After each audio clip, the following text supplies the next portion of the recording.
I was born before I knew what a name was, before language softened the world into manageable shapes. I arrived screaming into a place where screaming was already ordinary, where pain had been worn smooth by repetition. The first thing that touched me was not my mother's skin, but iron, cold, unyielding, pressed against my ankles like a promise made by someone who hated me before I had a face. Much later, I would learn that most people are born held. I was born claimed. My mother said the chains were there to keep me safe. She said it with a voice so gentle it almost convinced me. She told me they didn't want babies to crawl into places they shouldn't, that the metal was a kind of cradle, a way of marking where I belonged. But her eyes never agreed with her mouth. Her eyes watched the iron the way animals watch fire, knowing it could not be trusted, knowing it would burn eventually. The room where I was born smelled of rust, sweat, and old water. It was always damp, always breathing, as if the walls themselves were alive and tired. There was no window, only a high slit that let in dust instead of light. I learned early that days and nights were things that happened to other people. Time here was measured by footsteps, by the rattle of keys, by the moment the guards grew bored or angry. I don't remember my first cry, but I remember the echo of it. Sound behaved differently in that place. It never left, it just circled back, exhausted, like it had nowhere else to go. When I cried, the room cried with me. When I stopped, the silence felt thick, almost sticky, clinging to my skin. They fastened the chains while my mother was still bleeding. She bit down on her lips so hard I thought she might tear it open. She didn't scream. Screams were invitations. Instead, she hummed, low and broken, a tune with no beginning or end.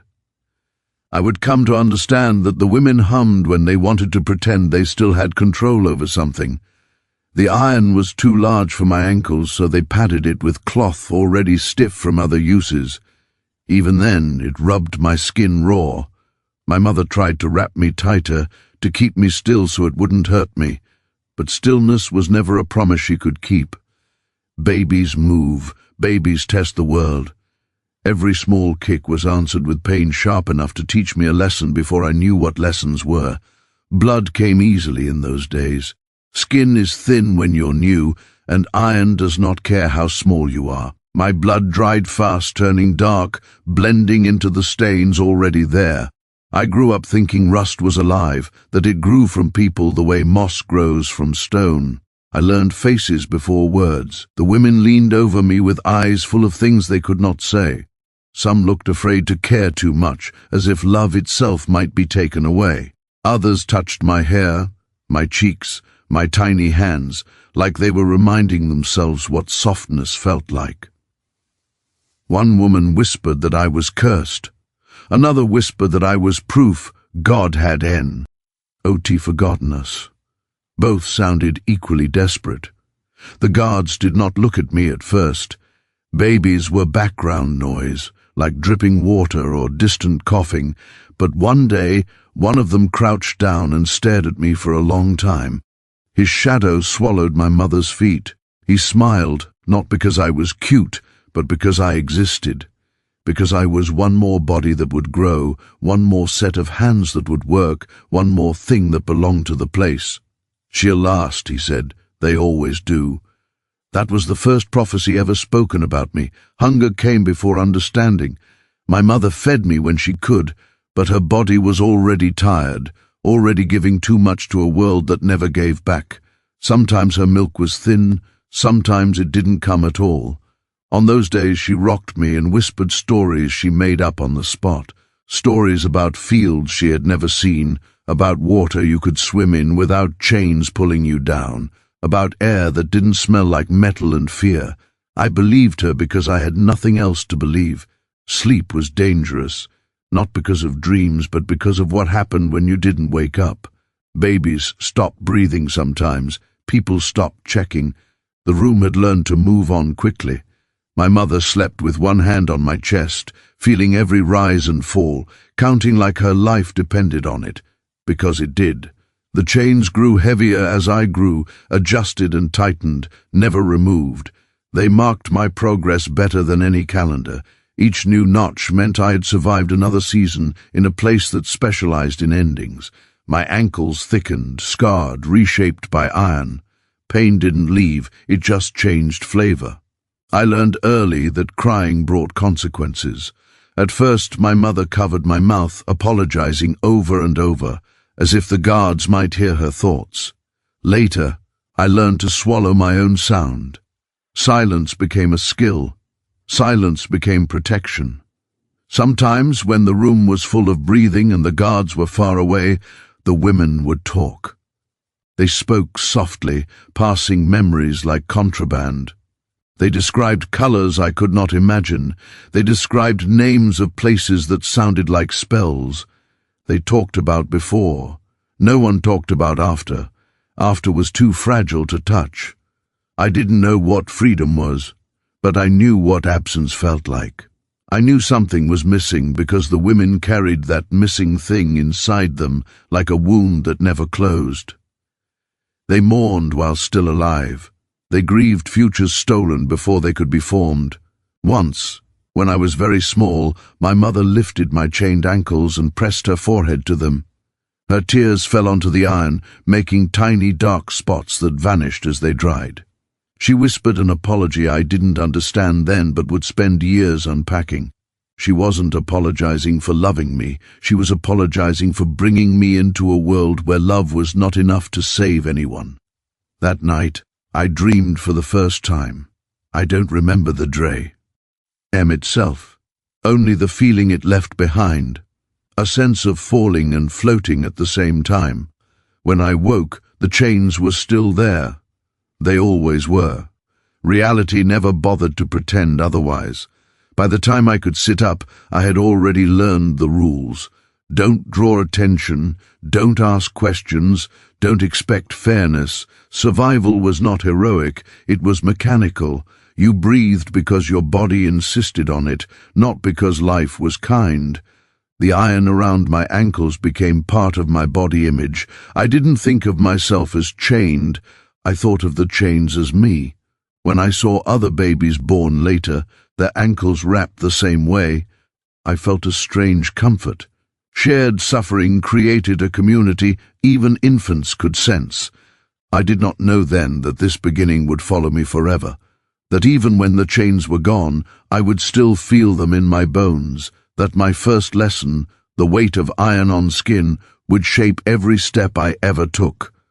But on the day I was born, all I knew was cold, pain, and my mother's humming. And somewhere beneath that, buried so deep it could not yet be named, something else began to form, a quiet, stubborn will to keep breathing, even when the world had already decided I shouldn't. The chains taught me how to listen long before they taught me how to walk. They were never silent, no matter how still the room appeared. Even when everybody lay collapsed into exhausted sleep, even when breathing slowed and hope thinned, the chains continued their quiet conversation. A soft scrape when someone shifted, a dull knock when iron met stone, a faint vibration that traveled through the floor and into my bones. I did not yet have words, but I understood tone. The chains spoke in warnings. At first their language was overwhelming, a constant noise I could not escape. As a child I tried to pull my legs close to my body, instinctively curling inward, but the iron corrected me. It forced my limbs into positions I did not choose. From that resistance came sound, and from sound came punishment. I learned quickly that stillness made the chains whisper instead of shout. Stillness meant survival. As I grew, so did my awareness of others. Each person's chains sounded different. Some were loose and lazy, clanking with a rhythm that suggested long familiarity. Others were tight and sharp, snapping at the slightest movement. I could tell who was new without looking, could hear fear in the frantic stutter of unfamiliar metal. New chains cried a lot. Old chains groaned like tired men. The chains counted us. I realized that before I could count myself. In the mornings when guards came through, keys rattling like mockery, the chains would answer back. One sound for each body pulled upright. When a sound was missing, there was a pause. a stillness so heavy it pressed against the chest. Then the chains shifted, closing ranks as if absorbing the absence. No one spoke of it. The chains had already said enough. At night, when the room was dark enough, at even shadows disappeared, the chains told stories, not in words, but in patterns. The slow drag of someone crawling closer to warmth, the jerking rattle of a nightmare, the long, steady scrape of a woman rocking herself to sleep because she had forgotten what comfort felt like. These sounds stitched us together. We learned each other's pain without ever touching. I learned when it was safe to move by listening. There were moments when the guards' footsteps faded just far enough, when their laughter dissolved into silence. In those moments, the chains loosened their tone. They allowed us to breathe a little louder, to shift weight, to exist more fully for a heartbeat or two. Then, inevitably, a wrong sound would slip out, a cough, a sob, a clink too sharp, and the chains would scream in alarm, warning us it was too late. Pain has a sound. I didn't know that at first, but I came to recognize it. It wasn't just the cry that followed a blow, it was the pre-cry, the intake of breath when someone realized what was coming. The chains reacted to that, too, rattling violently as bodies tensed, bracing for impact. Sometimes the chains screamed louder than the people, sometimes they screamed after, as if echoing what human throats no longer could. I learned to tell ages by sound. Children's chains were lighter, higher-pitched, almost fragile. Elderly chains dragged low and slow, each movement costing more than the last. When a child's chain suddenly went quiet, the silence felt wrong, like a note missing from a song. Adults noticed it too. You could hear grief ripple outward in the way the other chains shifted, unsettled, refusing to settle into rhythm. There was one woman whose chains barely made noise at all. She had learned absolute stillness. She moved like a shadow, slow and deliberate, minimizing sound until it was barely there. The guards hated her for it. Silence denied them something. They wanted noise. They wanted reaction. When they came for her, the chains finally screamed, not because she resisted, but because they were being forced to betray her calm. After that, no one tried to be silent forever. Silence could be dangerous too. The chains also laughed. It took me years to understand that sound. It was a light clinking, almost playful, when someone dared to hope. When whispers of change passed through the room, when rumors arrived like contraband dreams, the chains responded with a mocking jingle. They had heard hope before. They knew how it ended. Their laughter was cruel because it was informed. I remember the first time I tried to stand. My muscles trembled with effort and excitement. I wanted to see more of the room, to understand the world that had already claimed me. The chains did not share my curiosity. They bit into my ankles, pulling me back down. The sound they made was sharp, angry like a reprimand. I fell hard, breath knocked from my chest, and the chains rattled triumphantly, as if saying, "You forgot who decides." After that, I asked permission with my body before every movement. I shifted slowly, listening to how the chains responded. If they complained too much, I froze. If they allowed it, I continued. My life became a negotiation with metal, a constant conversation where I was never the one in control. When sickness came, the chains changed their tone. Fever made people restless, and restless bodies angered iron. The room filled with frantic noise, chains clashing in overlapping panic.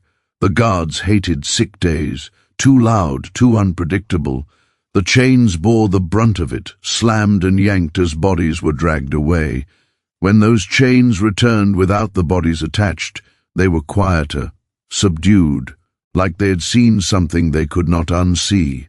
There were moments of rebellion, small and desperate, a sudden jerk, a deliberate clank meant to draw attention. Sometimes it worked. Sometimes the chains sang out together, a brief chorus of defiance. Those moments never lasted long. The punishment that followed taught the chains new notes, lower, heavier, more careful. I learned the sound of giving up. It was not dramatic. It was a dull, consistent scrape, the noise of someone moving only because their body required it. No resistance, no hope, just function. That sound frightened me more than screams. Screams meant something was still alive inside. The scrape meant it had gone quiet. I also learned the sound of love. It was subtle. A chain shifted closer to another, metal brushing metal in a gentle way. A leg stretched just far enough to offer warmth. The chains allowed these things reluctantly, complaining softly but not intervening. Even iron, it seemed, could be worn down by persistence. As I grew older, the chains grew heavier, their voices deeper. They no longer startled me. I startled them. I learned how to move with them, not against them, how to make my steps predictable, boring. The chains hate boredom. When nothing happens, they have nothing to report. That was the closest thing to peace we knew. Sometimes, late at night, I would imagine the chains talking to each other about us, comparing scars, remembering resistance, predicting futures. I imagined them saying my name, even before I had claimed it for myself. I imagined them warning each other about me, not because I was strong, but because I listened. The chains could not lie. They reacted only to truth, movement, weight, struggle, stillness. People lied all the time, to survive, to cope, to pretend. The chains never pretended. That honesty made them terrifying. They recorded everything. They remembered what the guards forgot. When I finally understood that the chains were not just restraints but witnesses, something inside me hardened. They had seen every cruelty, every loss. They had memorized our suffering in sound and scar. And one day I thought, if the world ever asked what happened here, the chains would know exactly what to say.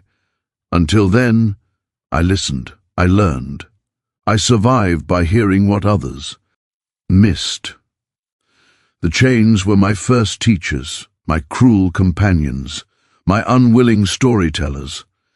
They whispered when I moved too fast, screamed when I resisted, and laughed when I dared to imagine an end. And long before freedom ever arrived, the chains had already taught me its opposite so well that I would recognize it instantly by the sound it made, nothing at all. I saw the pit before I ever saw the sky, and I understood its purpose without anyone explaining it. Some places announce themselves with signs or walls or guards standing tall.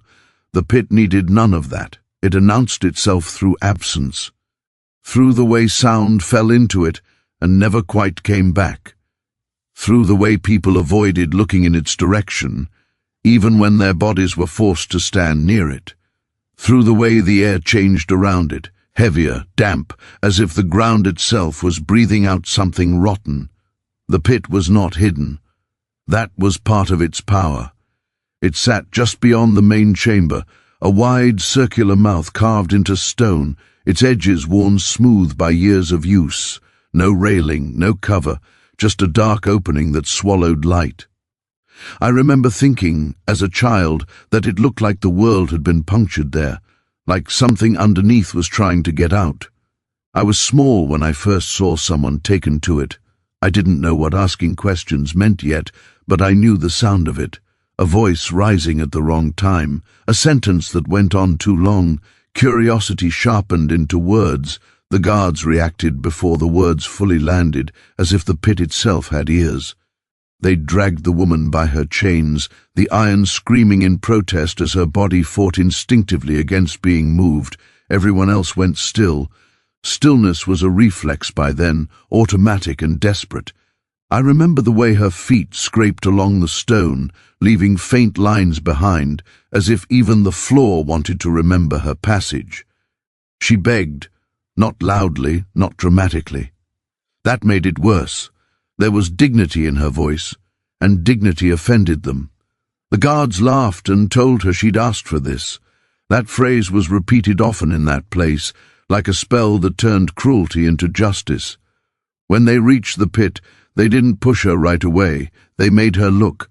That was the real punishment. They tilted her forward, just enough for her to see into the dark, just enough for her body to understand what her mind was refusing to accept. The chains around her ankles rattled violently, a frantic warning that came too late. I leaned forward without realizing it. My mother's hand clamped down on my shoulder, hard enough to hurt. She shook her head once, sharply. "Don't watch. That was the rule. Watching marked you. Watching stayed with you." I watched anyway. I didn't see the bottom. I saw movement, a shifting darkness that suggested depth beyond comprehension. I smelled it then, a sour, wet odor that made my stomach turn. It was the smell of things that didn't leave, things that decayed slowly. Tea, things that waited. When they dropped her, the sound was wrong. I expected a scream, a thud, something final. Instead, there was a series of impacts, echoes colliding with each other, stretching time. The scream came later, distorted, torn apart by the pit's walls. It didn't sound human by the time it reached us. It sounded like the place itself was crying. Afterward, no one spoke. The guards walked away, bored now, their work done. The pit remained open, patient. The chains shifted uneasily, as if they too were unsettled by the offering. That night, the room felt smaller. Everyone lay closer to the ground. Breathing was shallow. The pit had reminded us that there were worse things than chains, worse things than pain. It had reminded us that curiosity had a cost. My sister learned that lesson later. She was older than me by 5 years, though in that place age was measured more by endurance than time. She remembered a before, not clearly, but enough to make it dangerous. She remembered grass under her feet, she said once, whispering like she was confessing a crime. She remembered running without resistance, without iron arguing with her legs. That memory made her reckless. She asked questions the way some people breathe, softly at first, then with growing urgency. Why does the pit smell like that? Why do the guards avoid looking into it? Why do chains come back without bodies? Each question was a thread pulled loose from the fabric of our fear. I tried to warn her. My mother tried harder. But my sister had reached the age where silence felt heavier than punishment. She wanted to understand the rules, believing that understanding might bend them. She didn't yet know that the rules were not meant to be understood, only obeyed. The day they took her, the air was already wrong. The guards were restless, irritated, like animals before a storm. Someone had talked too much the night before. Someone always did. The pit was hungry again. My sister didn't cry when they grabbed her. That was her final mistake. She met their eyes. She asked them where the pit led. Her voice was steady, curious, alive. That sealed it. They didn't drag her the way they had dragged the others. They marched her, forcing her to walk, to feel every step. The chains around her ankles clanked loudly, angrily, as if protesting on her behalf. She stumbled once, and one of the guards struck her for slowing down. She didn't scream. She looked back instead. Her eyes found mine across the room. That moment stretched longer than it should have. Time bent around it. In her gaze I saw apology, fear, and something else, relief. As if knowing was finally better than wondering. As if the pit, horrible as it was still an answer. I wanted to look away. I couldn't. At the edge they made her kneel. They told her to listen. And we all did. The pit was not silent. It breathed. It echoed. There were sounds from below. Shifts, scrapes, maybe voices worn thin by darkness. Maybe imagination. Maybe Oth. My sister swallowed. Her chains rattled softly as she adjusted her weight. For the first time she looked small. "Tell her," she said suddenly, her voice carrying across the room. "Tell her not to forget." One of the guards kicked her before she could say more. When they pushed her in, I screamed. I didn't mean to. The sound tore out of me, raw and uncontrolled. My mother tried to pull me down, to cover my mouth, but it was too late. The scream echoed, tangled with my sister's, swallowed by the pit and thrown back broken. I don't remember the rest clearly. I remember my mother shaking. I remember the chains reacting to my panic, screaming louder than I was. I remember the pit's mouth staring back at us, satisfied. After that, The pit lived inside me. Every dark space became it. Every unanswered question echoed with its depth. I dreamed of falling without ever landing. I dreamed of reaching out and touching stone slick with moisture that was not water. No one said my sister's name again. Names had power, and power was dangerous. But at night, when the room was quiet and the guards were far away, I heard her in the pit's echo. Not her voice exactly, but her curiosity, still asking, still reaching. I learned then that silence could be enforced, but forgetting could not. The pit took bodies, but it did not take memory. Memory clung like dampness, seeping into everything. From that day on, I understood why the women hummed, why they rocked, why they stared at nothing for hours. They were keeping themselves from looking into the pit without moving. I also understood something else, something that frightened me more than the darkness below. The pit was not the worst thing in that place. The worst thing was how easily it became normal, how quickly the room learned to breathe again, how chains resumed their counting, how life adjusted itself around the absence, folding loss into routine. That was the moment I lost my childhood, not when I saw my sister fall, but when I realized the world would continue without her, without apology, without pause. And somewhere deep inside the pit, beneath layers of stone and screams, something else settled too, a promise I never spoke aloud. If freedom ever came, I would carry the pit with me, not to honor it, but to make sure the world could never pretend it wasn't there. They fed us lies the way they fed us everything else, measured, repetitive, impossible to avoid. Lies slid into our ears during meals, during work, during the long hours when nothing happened and the mind went searching for something to hold. You were born for this. This is the only place you could survive. There is nothing beyond these walls. The words were spoken casually, like facts, like gravity or hunger. Over time, they stopped sounding like lies and started sounding like weather, unchangeable, impersonal, always there. I heard those sentences before I understood their meaning. They were part of the background noise, woven into the rhythm of chains and footsteps. As a child, I accepted them the way you accept pain when it has always existed. Why would there be anything else? Why would the world be larger than what I could touch? The guards believed the lies, or pretended to. It was hard to tell which was worse. They said them with confidence, with the ease of people who had never had to test them. When someone resisted, when someone cried out that there must be more, the guards smiled the way adults smile at foolish children. "You don't know how lucky you are," they would say. "Out there is worse." Out there became a monster we were taught to fear. The women repeated the lies too, though their voices always cracked on certain words. They told them to children to keep them safe, to keep them quiet. "This is all there is," they whispered, as if trying to convince themselves. You wouldn't survive anywhere else. Love made them complicit, fear made them convincing.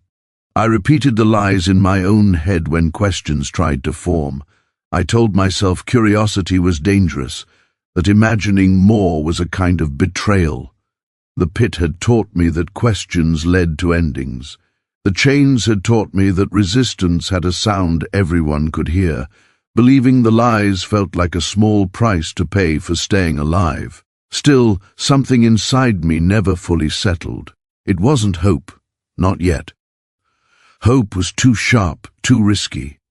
It was more like irritation, like a grain of sand caught where it didn't belong. Every time someone said nothing beyond these walls, that irritation shifted, scraped, made itself known. The walls were thick, ancient, scarred by time and use. I traced them often with my eyes, memorizing cracks, stains, patterns formed by moisture and neglect. I told myself they were endless, that they wrapped around the world itself. It was easier than imagining an edge. Then one day the light came. It wasn't dramatic. There was no sudden opening, no divine announcement. It was an accident, a flaw, a mistake someone hadn't bothered to fix. A hairline crack high in the ceiling, so thin it looked like a scratch. I had passed beneath it countless times without noticing. But that day, at a certain hour, something changed. A blade of light slipped through. It was narrow, sharp, almost solid. It cut through the dim air and landed across my hands, which were resting in my lap. For a moment, I thought it was a trick, another lie dressed differently. I froze, afraid to move, afraid the chains would scream if I reacted too quickly. The light was warm, not painfully so, not overwhelming, just warm enough to feel deliberate, intentional. It illuminated my skin, highlighting scars I had never really looked at before. The iron marks, the faded bruises, the places where skin had thickened in self-defense. The light didn't flinch from any of it. It didn't judge. It simply showed. My breath caught. The room seemed to recede, as if the light had created its own small world. Dust danced inside it, tiny particles, moving freely, unconcerned with chains or rules. I watched them, transfixed, as if they were performing just for me. No one else noticed at first. The women were focused on their tasks, on survival. The guards were elsewhere. For those few seconds, the light belonged only to me. I moved my fingers slightly. The chains whispered but did not scream. The light shifted, sliding along my knuckles, responding to me. That was when something inside me cracked open, not loudly, quietly, like ice breaking beneath still water. This light had traveled from somewhere. It had come from beyond the ceiling, beyond the walls, beyond the stories we had been told. It existed without permission. No one had placed it there deliberately. It had found its way in through persistence, through time, through a flaw no one thought mattered. Darkness, I realized then, was not natural. It was maintained. It took work to keep everything sealed, to keep the world small. This place had labored to convince us there was nothing else. And suddenly I understood why. If there were truly nothing beyond these walls, they wouldn't have needed to lie. The light faded as the day shifted. It withdrew without ceremony, leaving the room unchanged on the surface. No one announced its departure. No one punished it. But I felt its absence like a bruise. I didn't speak of it. Speaking would have made it vulnerable. Speaking would have turned it into a question, and questions were dangerous. Instead, I held it inside me, replaying the sensation over and over, the warmth, the way it revealed instead of hiding, the way it responded when I moved. I began to watch the ceiling. Days passed, then weeks. I tracked time by the return of the light, which came briefly, inconsistently, like a shy visitor. Sometimes it missed me entirely. Sometimes it brushed my shoulder or my knee. Once it fell across another woman's face, and she gasped softly, then laughed before she could stop herself. The sound startled her as much as it did everyone else. The guards noticed that laugh. They demanded to know what was funny. She lowered her head and said nothing. The light had already gone, retreating into invisibility. They searched for its source, but found only stone and shadow. They left, irritated, unsettled. After that, I knew the light was dangerous too, but danger was no longer enough to stop me from wanting. The lies began to unravel slowly, thread by thread.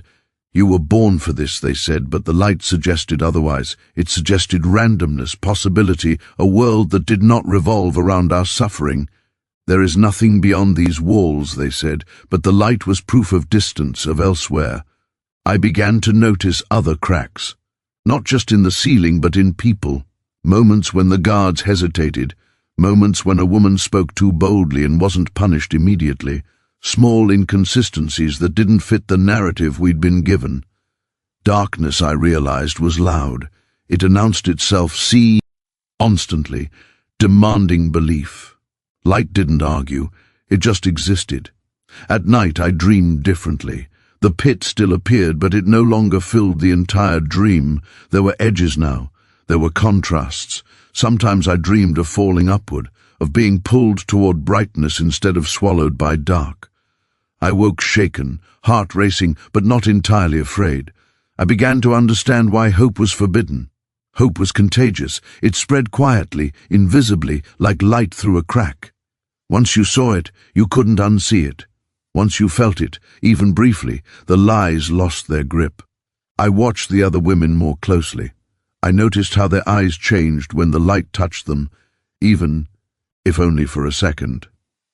I noticed how they stood a little straighter afterward, how their chains seemed to irritate them more. Awareness, I learned, was uncomfortable.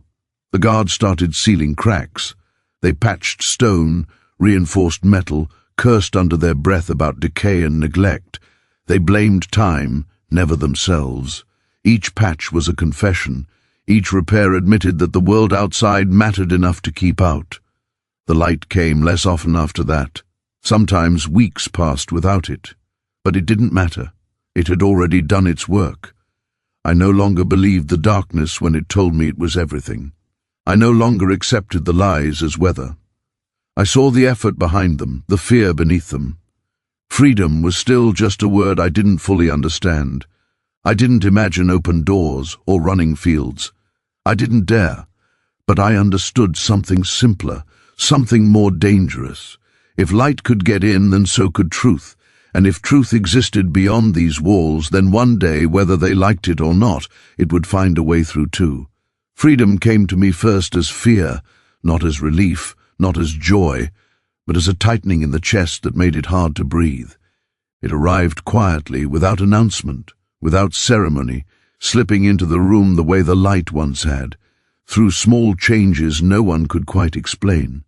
At first I thought I was imagining it, the way hunger can make you hallucinate fullness, the way hope can disguise itself as dread. The guards began whispering. That was the first sign.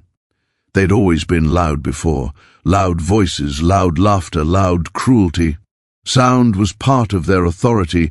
They wanted us to hear them coming, to feel them before they arrived. But now their voices dropped when they spoke to one another.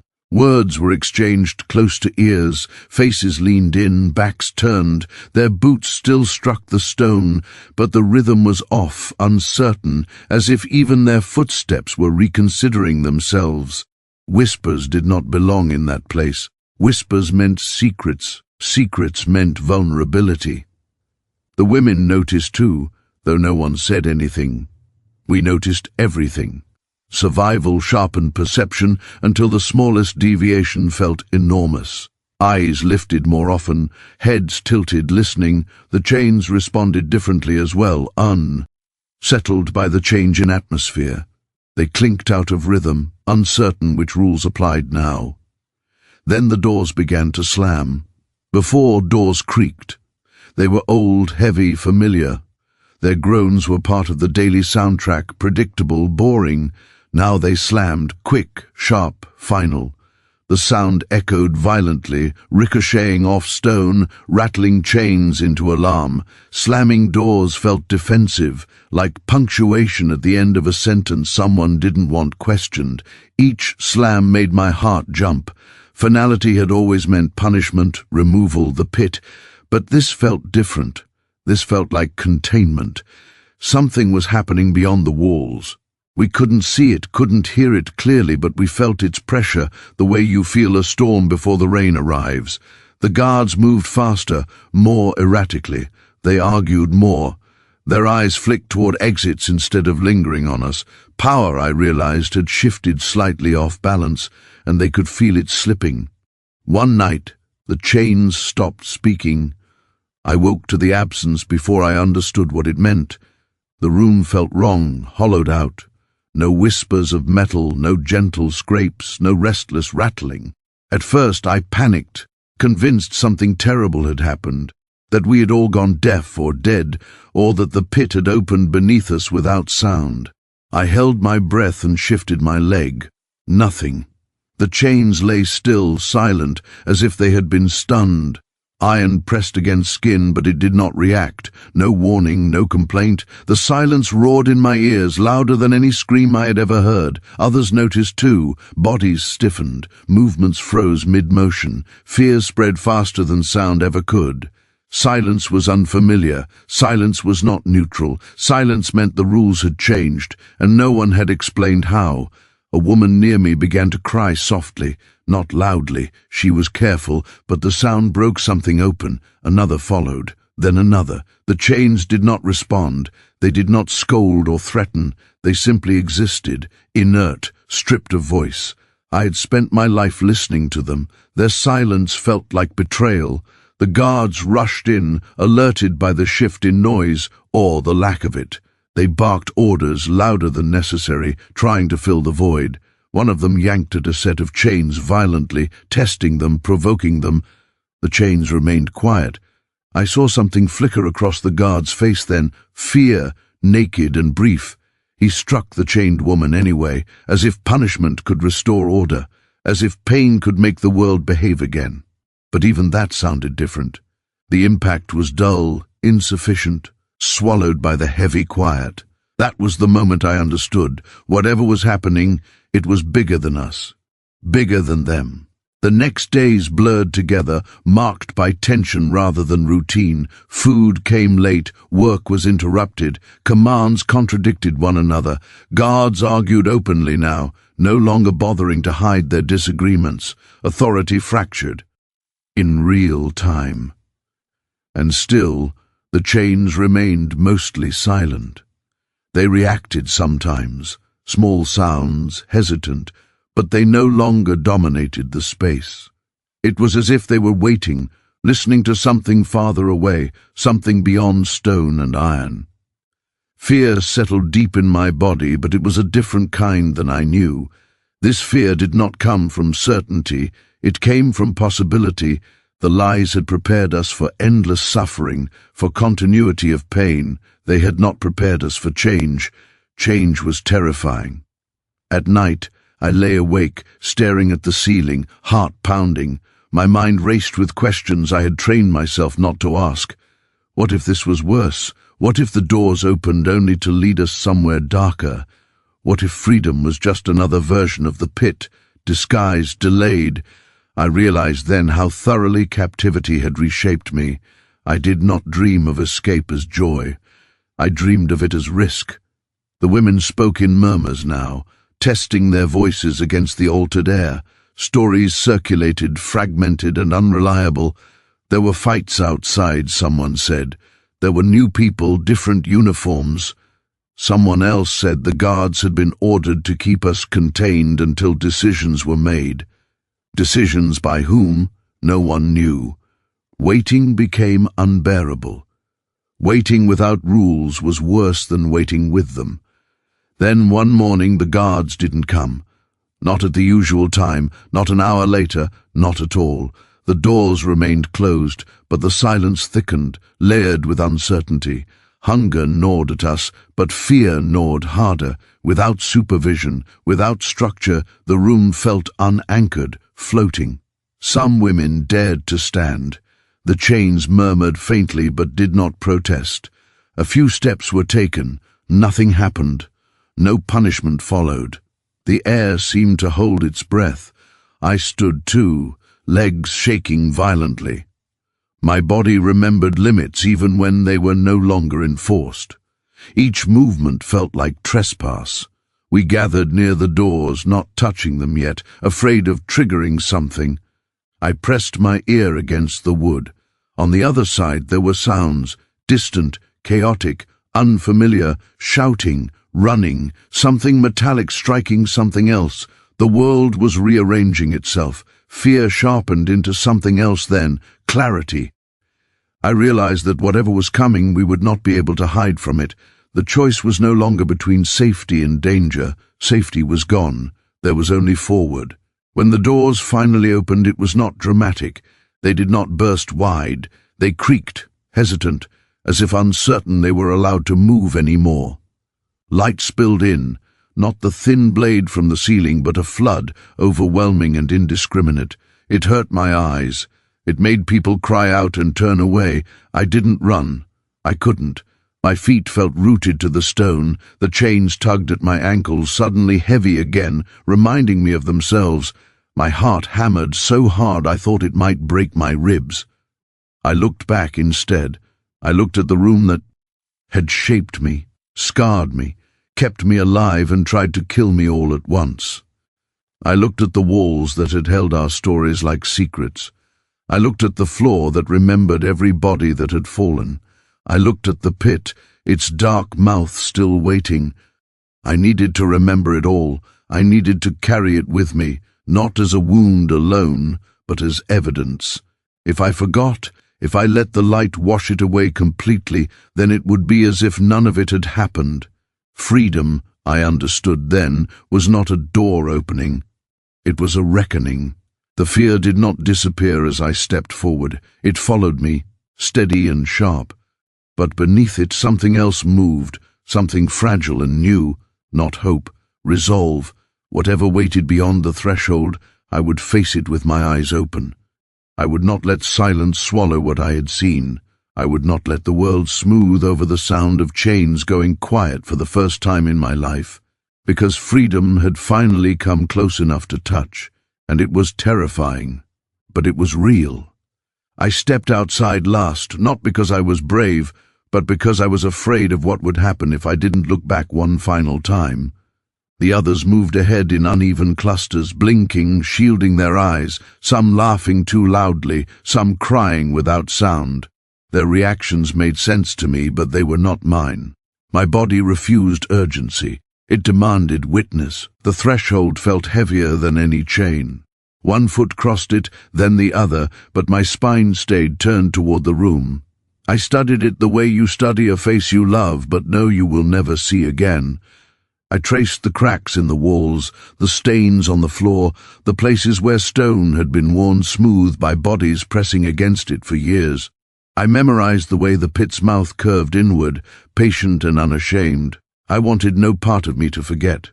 Outside smelled wrong, too clean, too open. The air didn't cling to my skin the way it used to. It moved freely, touching me without permission, filling my lungs too quickly. I coughed, bent forward, hands on my knees, as if my body were offended by the abundance of oxygen. Breathing had been rationed inside. Here it was wasteful. Someone called my name. Hearing it spoken without fear attached startled me more than silence ever had. I turned, saw faces stripped of their usual caution, eyes darting everywhere, overwhelmed by distance. There was so much space. The sky pressed down on us, vast and indifferent, and I understood why they had kept us underground. The world was too big. It did not care whether we survived. My ankles ached constantly. The chains were still there, unlocked but not removed yet, heavy reminders of gravity. Each step was awkward, unpracticed. My legs shook, muscles misfiring, unsure how to function without resistance guiding them. Freedom did not feel like release. It felt like imbalance. I looked back again. The guards were gone, or maybe they were hiding. It no longer mattered. Power had abandoned the room before we did. What remained was history, unguarded now, vulnerable to erasure. I began naming things silently as I stared. The corner where my sister had stood before they took her, the place where my mother used to sit, humming, the stretch of floor where chains had overlapped so densely they sounded like rain. Names anchored memory. Without them, everything would blur into a single story someone else could rewrite. A woman brushed past me, her shoulder warm, real. She smelled like sweat and sunlight. She didn't stop. Her gaze was fixed forward on something I couldn't see yet. I envied her certainty. I wondered if it would last. They gathered us not far from the entrance, a rough assembly of bodies that no longer quite knew what they were allowed to do. Voices came from somewhere. New voices, unfamiliar accents, clipped tones that tried to sound calm. Orders were given gently, which was somehow worse. Gentleness felt like a trick. They began removing the chains. One by one, keys turned. Metal loosened. Iron fell away. The sound of chains hitting the ground was unbearable. Each clatter landed inside my chest like a blow. Those sounds had been part of me for so long that hearing them separate felt like dismemberment. When my turn came, I had to sit. My legs wouldn't hold me anymore. The person crouched in front of me avoided my eyes. He worked carefully, efficiently, as if aware he was touching something sacred or dangerous. When the final lock clicked open, I flinched, waiting for pain that didn't arrive. The chains slid off my ankles. My skin felt naked, exposed, too sensitive. I rubbed my wrists against my thighs, unsure what to do with limbs that suddenly belonged only to me. The marks were deep, permanent. Even without iron, they would never quite disappear. I stood slowly, very slowly. The ground felt different without weight dragging me down. Each step sent strange signals up my legs, as if the earth itself were uncertain how to receive me. I swayed, arms out instinctively, like a child learning to walk. Someone laughed nearby, sharp, hysterical. Someone else dropped to their knees and pressed their hands into the dirt, sobbing. No one told them to stop. I did not cry. Grief was rising, but it moved at its own pace, deliberate and heavy. I was grieving things I had not yet lost, things I would never get back. My childhood, my sister, my mother, who had died before freedom decided to arrive. I carried them all with me, crowded inside, and there was no room yet for joy. They offered water. I took it and nearly choked. Cold flooded my mouth, my throat, my stomach. I had never tasted anything so sharp. I had never tasted anything that didn't come with a rule attached. I drank anyway, because refusing felt like another kind of obedience. As the sun climbed higher, shadows shifted. The light moved differently out here. It didn't need permission. It didn't need cracks. It simply existed. I watched it slide across the ground, across people, indifferent to suffering, generous to everyone. That frightened me more than darkness ever had. I realized then that freedom did not come with instructions. There was no manual for being a person in the open. No one explained how to choose, how to want, how to live without someone else defining the limits of your body. The absence of control was dizzying. Someone suggested we should rest. Someone else said we should leave immediately. Voices overlapped, clashed. Without a single authority, chaos bloomed quickly. I watched it happen with a strange calm. Disorder was honest. It did not pretend to be fair. I stepped away from the group, not far, just enough to breathe alone. The ground sloped slightly downward, and beyond it stretched land I could not name. Trees stood in the distance, tall and unchained, moving in the wind. I had seen drawings once, crude sketches scratched into stone. They had not done this justice. I closed my eyes. Inside, the room was still there, the pit was still there, the chains still whispered in memory. Freedom had not erased them, it had only added layers. I opened my eyes again and made myself look forward. If I stayed turned toward the past forever, it would become another prison. Memory mattered, but so did direction. I had to carry the pain without letting it decide everything for me. I took another step, then another. Each one hurt, not physically but somewhere deeper, where habits lived. With every movement I chose not to go back. That choice felt heavier than iron. Behind me the entrance stood open, dark and quiet, no longer guarded, no longer secret. For the first time, it looked small. I knew then that freedom was not the end of suffering. It was the beginning of responsibility. The responsibility to remember accurately, to speak when silence would be easier, to live in a way that honored those who never got the chance. I did not know where I was going. I did not know who I would become without chains to tell me where to stop, but I walked anyway, because the past had taken enough from me, and I would not let it take my future too. The sun did not feel warm the way I had imagined it would. I had expected comfort, something gentle and forgiving, a reward for endurance. Instead, it pressed against my skin with an intensity that felt almost accusatory, as if asking where I had been hiding all this time. My eyes burned. Tears came without warning, not from emotion but from light itself. I laughed once, surprised by how physical freedom was, how little it cared about my expectations. My legs shook constantly. Without chains, they did not know how to exist in space. Every step felt too long, too uncertain, like I might overshoot the ground and fall through it. The muscles in my calves spasmed, confused by the absence of resistance. For years, iron had told them how far to go, when to stop. Now there was nothing to argue with them, and that terrified them. I watched others struggle in their own ways. One woman tried to run and collapsed. After 3 steps, her body betraying her enthusiasm, another refused to move at all, standing perfectly still as if waiting for permission that would never come. Some clung to one another, hands gripping fabric, skin, anything solid. Touch was suddenly abundant, and we did not know how to ration it. Voices floated around me, layered and chaotic. People talked too much or not at all. Laughter burst out at inappropriate moments, sharp and brittle. Grief hid inside smiles. Relief trembled beneath panic. Freedom had not unified us, it had exposed us. I became acutely aware of my body in ways I never had before. The way my shoulders hunched without command. The way my jaw stayed clenched even when there was nothing to brace for. My breath came shallow, quick, as if expecting interruption. I tried to take a deep breath and felt dizzy, overwhelmed by how much air there was. Someone handed me a piece of cloth to wrap around my ankles where the chains had been. The touch made me flinch. My skin remembered too well. When I wrapped the cloth myself, slowly, deliberately, the flinching eased. Control, even in small doses, mattered. I walked a little farther from the others, drawn toward the edge of the clearing.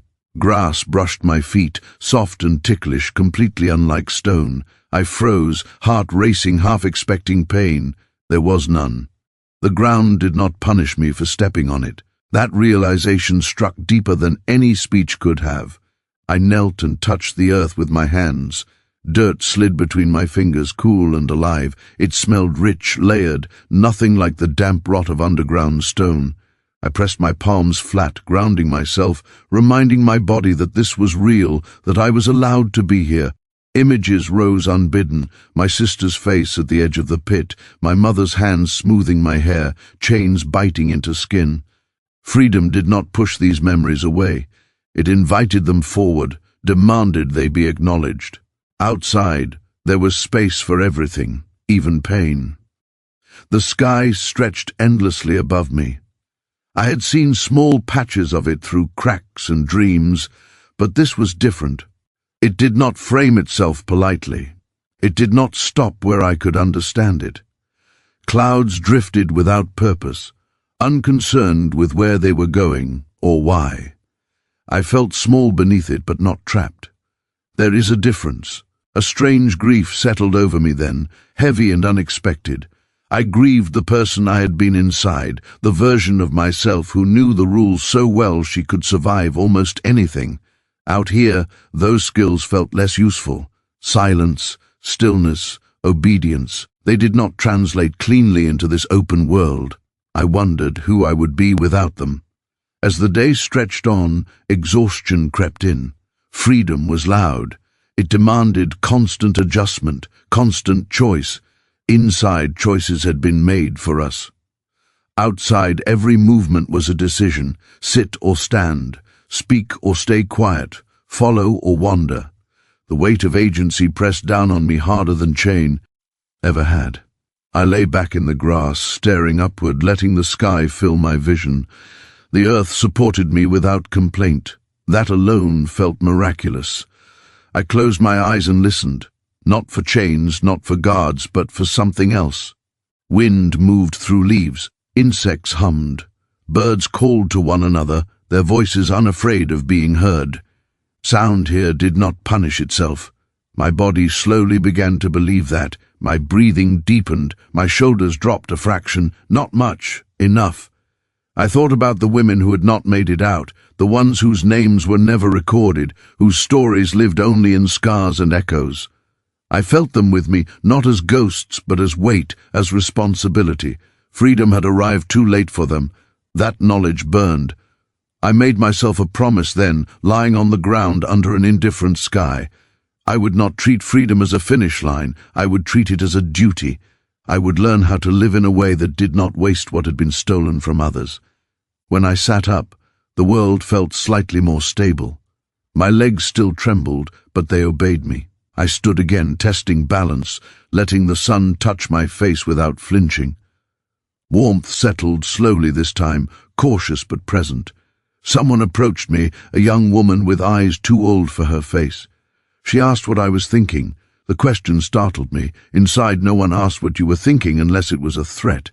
"I'm learning how to stand," I said finally. She nodded, as if that made perfect sense. As evening approached, the light softened. The sun lowered itself gently, painting the sky in colors I did not have names for. The beauty of it hurt. I understood then why some people looked away from beautiful things. They remind you of everything you endured without them. I did not look away. I watched until my eyes ached, until the colors faded into darkness that was not oppressive, not enforced. Night came without chains. Night came without fear. When the stars appeared, scattered and countless, something inside me finally broke open. Tears came then, real ones, heavy and hot. I cried for my sister, for my mother, for the child I had been, for the woman I did not yet know how to be. I cried because no one told me to stop. The ground accepted my tears without judgment. By the time the sky was fully dark, my body was spent. Freedom had exhausted me more than captivity ever had. But beneath the fatigue, there was something else, a quiet, steady pulse. Not joy, not peace, something sturdier, belonging, not to a place, not to a system, but to myself. I lay down again, wrapping my arms around my own torso, feeling my heartbeat strong and unchained. Tomorrow would be hard. Every day after would require learning and unlearning in equal measure. Freedom would demand more of me than survival ever did. But as I drifted towards sleep under an open sky, I understood something essential. My legs shook not because they missed the chains. They shook because they were final. Carrying me somewhere new. Now I tell my story because silence almost finished the work the chains began. At first the words would not come out right. They tangled in my throat, heavy with everything they carried. When people asked where I was from, I gave vague answers. When they asked what had happened, I changed the subject. I told myself I was protecting them, that they didn't need to know. The truth was simpler and uglier. I was afraid that if I spoke, nothing would happen, that the world would hear me and shrug, the way it had shrugged for so long while we were buried and forgotten. Freedom had given me a voice, but it had not given me faith. The world outside was loud in a different way. It overflowed with opinions, distractions, arguments about things that felt impossibly small compared to a pit that swallowed women whole. People complained freely, casually, as if suffering were theoretical. I learned quickly that pain did not automatically earn attention. You had to insist. You had to repeat yourself. You had to be willing to be disbelieved. At night I dreamed of chains learning to hide. In the dreams they were polished, silent, invisible. People walked past them without noticing until it was too late. I woke shaking, heart racing, understanding something crucial. Cruelty does not always look like iron. Sometimes it looks like comfort. Sometimes it looks like order. Sometimes it looks like people choosing not to look too closely. That was when I began to speak. Not all at once. Not dramatically. I started small, telling one person at a time. I learned how to pace the truth, how to keep my voice steady even when my hands shook. I described the room, the pit, the light through the crack, the way chains sounded when hope entered the air. Some people listened, some people interrupted, some people cried, some people asked questions that revealed how far their imaginations still refused to go. A few people told me to move on. They said it kindly, as if suggesting a healthier diet.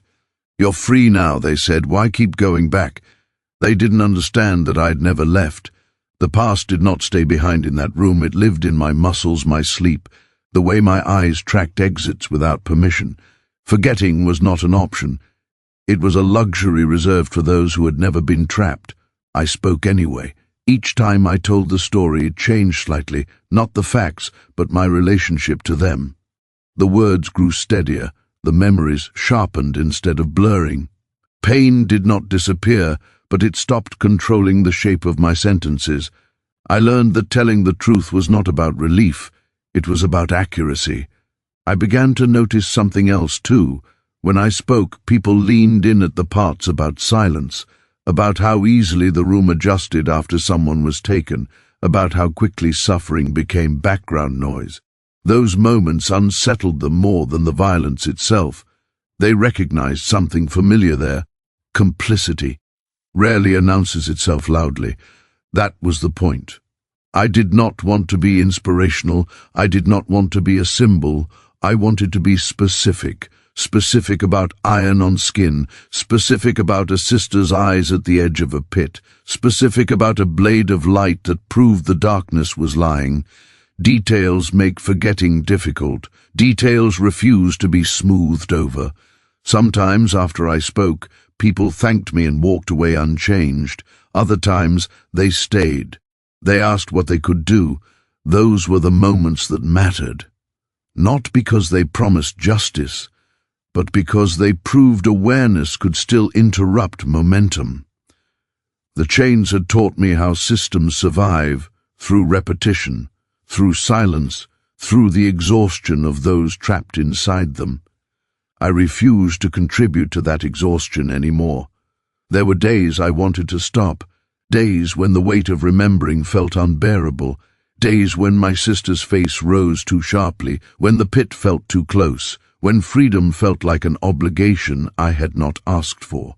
On those days, I reminded myself why I spoke. I spoke because chains prefer quiet. I spoke because lies sound natural when no one challenges them. I spoke because someone, somewhere, was still being told there was nothing beyond their walls. The world did not change all at once. It never does. But small shifts began to appear. Investigations, questions asked in rooms where none had been allowed before, people arguing not about whether it happened, but about what should be done next. Progress was uneven, fragile, infuriatingly slow, but it existed, and existence mattered. One evening, long after freedom had stopped feeling new, I stood outside under a dark sky and listened. No chains, no doors, no guards, just wind, distant traffic, the low hum of a world that continued whether I watched it or not. I thought about the pit then, not with terror but with clarity. The pit had been designed to erase, to make people disappear so completely that even memory would hesitate. Speaking was how I denied it its final victory. I realized something else too. Freedom was not the opposite of captivity. Indifference was. As long as people were willing to look, to listen, to be disturbed, the chains could never fully disappear into silence. They might change shape, they might grow quieter, but they would never be invisible again. I am not healed. I am not finished. Some nights my legs still ache where iron once lived. Some mornings I wake expecting walls where there are none. Freedom did not undo what was done to me, but it gave me choice, and I choose to remember out loud, because the most disturbing thing I saw before freedom came was not the cruelty, not the pit, not even the chains biting into newborn skin. It was how easily the world learned to live without knowing. That is why I speak. That is why I refuse silence. That is why my story does not end with my release. As long as I am breathing, the chains will not get the last word.